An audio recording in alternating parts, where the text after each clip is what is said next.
आम आदमी पार्टी के सभी सांसदों ने एक प्रेस कॉन्फ्रेंस करके ये साफ किया है कि जो बीजेपी आरोप लगा रही है कि राघव चड्ढा ने कमेटी बनाने के नाम में फर्जीवाड़ा किया, दस्तखत किए, वो गलत है। हमारे साथ मनोज तिवारी जी हैं। आज प्रेस कॉन्फ्रेंस की है 10 सांसदों ने और उन्होंने कहा है कि अगर बीजेपी के पास ऐसी कोई सूची है जिसमें दस्तखत करके गलत किया गया है तो वो सूची सामने लाएं। ये चैलेंज किया है। देखिए, उन्होंने एक प्रकार से अपना अपराध स्वीकार कर लिया। कोई भी मैटर सिलेक्ट कमेटी में भेजने के लिए आप जिन माननीय सांसदों के नाम लिखते हैं एक पार्टी के रूप में, तो आपके पास उनकी संस्तुति होती है और उस संस्तुति के लिए विधिवत कागज होते हैं।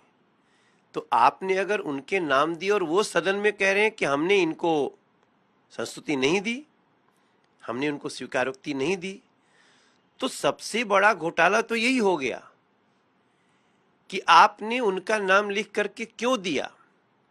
जहां तक सिग्नेचर की बात है वो तो देखेंगे, क्योंकि सदन के लोगों ने खुद ही इसकी शिकायत की है और सदन में खड़े होकर देश के गृह मंत्री ने बोला इसकी जांच होनी चाहिए। तो अब तो दूध का दूध पानी का पानी होगा।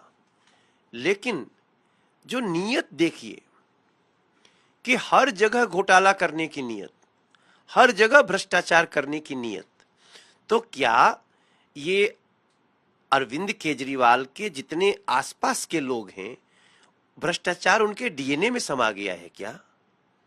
क्या आप जब कुछ करते हैं तो करप्ट एक्ट करते हैं?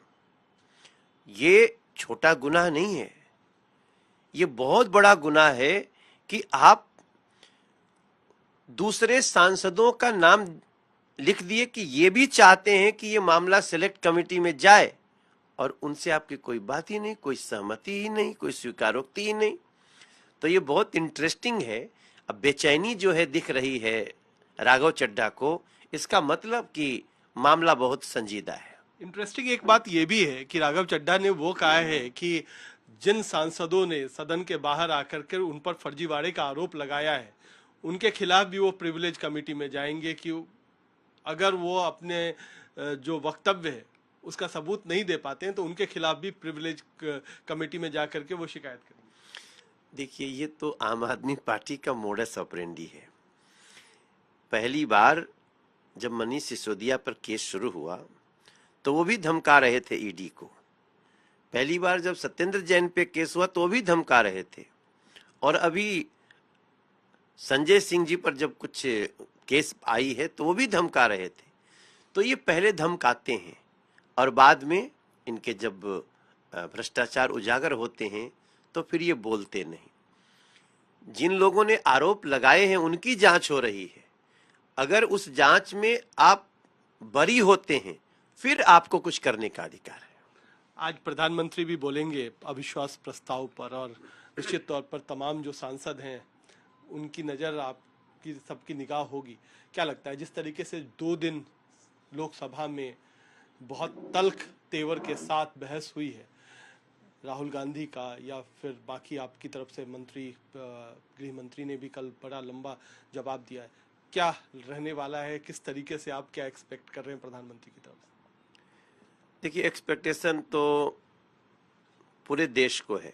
मुझे लगता है आज 10 अगस्त 2023 को जब 4 बजे प्रधानमंत्री जी का जवाब शुरू होगा अविश्वास प्रस्ताव पर, तो मुझे तो अभी से शंका है कि शायद ये लोग जो अविश्वास प्रस्ताव लेके आए हैं वो सुन ही नहीं पाएंगे, ऐसा मेरा अनुमान है।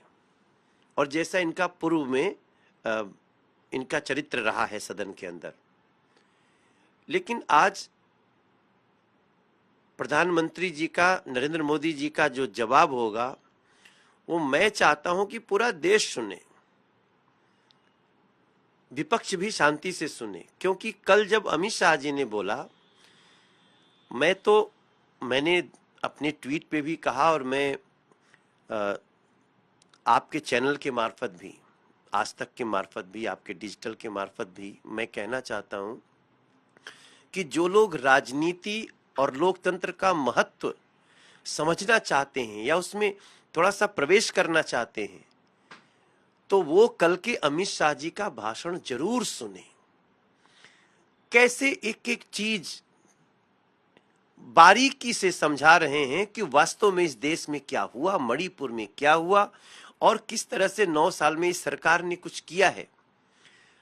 हम तो विपक्ष के लोगों का भी चेहरा देखते रहते हैं, ऐसा लग रहा था जैसे इनके चेहरे पे उस शून्यता में चले गए हों। जानकारी जो आ रही थी, पहली बार देश के गृह मंत्री ये चैलेंज दिए कि अगर आप खड़े होकर प्रस्ताव करो कि मैं बताऊं कि मणिपुर की घटना के पीछे कौन कौन है, बैठ गए। कोई व्यक्ति नहीं बोला हाँ नाम बताओ। आपको भी जब मैं ये उद्धृत कर रहा हूं तो आप निकालिए उस पल को, क्या हो गया। लेकिन सबसे बड़प्पन कि उस मणिपुर पे राजनीति अमित शाह जी नहीं करना चाहते हैं, इसलिए उन्होंने वो नाम नहीं बताया, वरना तो नाम बताना आवश्यक है।